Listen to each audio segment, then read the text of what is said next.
सोचिए आप petrol pump पर जाते हैं और पेट्रोल 5 से 10 रुपए सस्ता हो जाता है। एलपीजी सिलेंडर के दाम नीचे आने लगते हैं, ट्रक का किराया कम होता है, सब्जियां सस्ती होती हैं, हवाई टिकट के दाम भी नरम पड़ते हैं।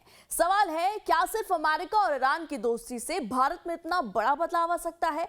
जवाब है हाँ, और इसका असर आपकी जेब तक पहुंच सकता है। चलिए आज हम समझते हैं कि जो समझौता ईरान और अमेरिका के बीच हुआ है उसका भारत पर क्या असर होगा, भारत को क्या क्या फायदे हो सकते हैं और क्यों अर्थशास्त्री कह रहे हैं कि इसका असर सड़क से लेकर रसोई तक दिख सकता है। जय हिंद, मैं प्रेरणा सिंह और आप देख रहे हैं लाइव टाइम्स का डिजिटल प्लेटफॉर्म। सबसे पहले मूल बात समझिए, भारत अपनी जरूरत का बहुत बड़ा हिस्सा कच्चे तेल का विदेशों से खरीदता है। हम दुनिया के सबसे बड़े तेल आयातकों में से एक हैं। समस्या यह है कि भारत के लिए आने वाला बहुत सा तेल खाड़ी देशों से आता है और उसका बड़ा हिस्सा हॉर्मुज स्ट्रेट यानी हॉर्मुज जलडमरू मध्य से गुजरता है। यह दुनिया के सबसे महत्वपूर्ण तेल मार्गों में से एक है। जब भी अमेरिका और ईरान में तनाव बढ़ता है, बाजार को डर लगता है कि कहीं ये रास्ता बाधित ना हो जाए। बस इसी डर से तेल महंगा हो जाता है। पिछले महीनों में यही हुआ। युद्ध और तनाव के कारण तेल की कीमतों में उछाल आया, जिससे भारत का आयात बिल बढ़ा और महंगाई पर दबाव बढ़ा। अब अमेरिका और ईरान के बीच में समझौता हुआ है, सिग्नेचर हुआ है, ईरान पर लगे प्रतिबंध हटे हैं, यानी ईरानी तेल फिर से दुनिया के बाजार में आने लगेगा। तो होगा क्या? तेल की सप्लाई बढ़ जाएगी। जब सप्लाई बढ़ती है तो कीमतें नीचे आती हैं। हालिया रिपोर्टों में भी देखा गया कि जैसे ही अमेरिका ईरान समझौते की खबर आई, अंतर्राष्ट्रीय तेल कीमतों में गिरावट शुरू हो गई।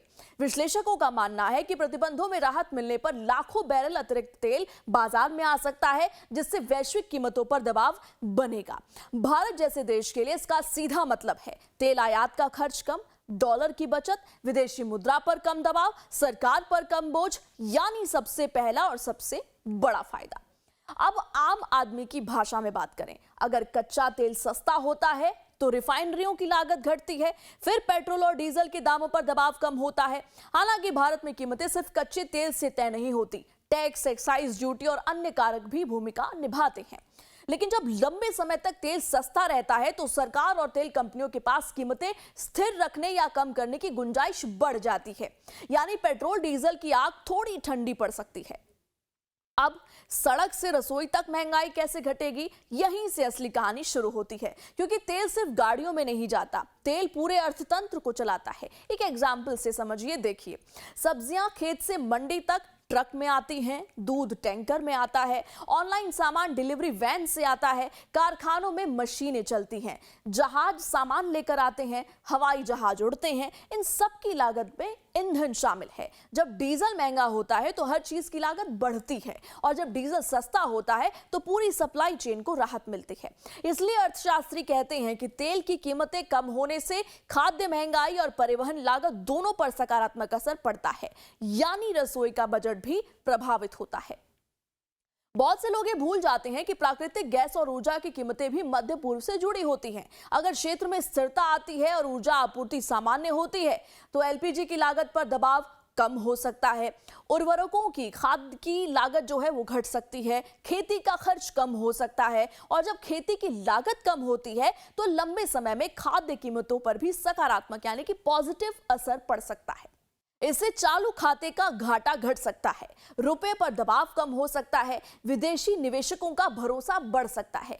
कई विश्लेषकों का मानना है कि कम तेल की कीमतें भारत की अर्थव्यवस्था और रुपए दोनों के लिए राहतकारी हो सकती हैं। इसका असर शेयर बाजार में भी सकारात्मक दिख सकता है। अब बात सिर्फ तेल की नहीं है, ईरान भारत के लिए रणनीतिक रूप से भी महत्वपूर्ण है।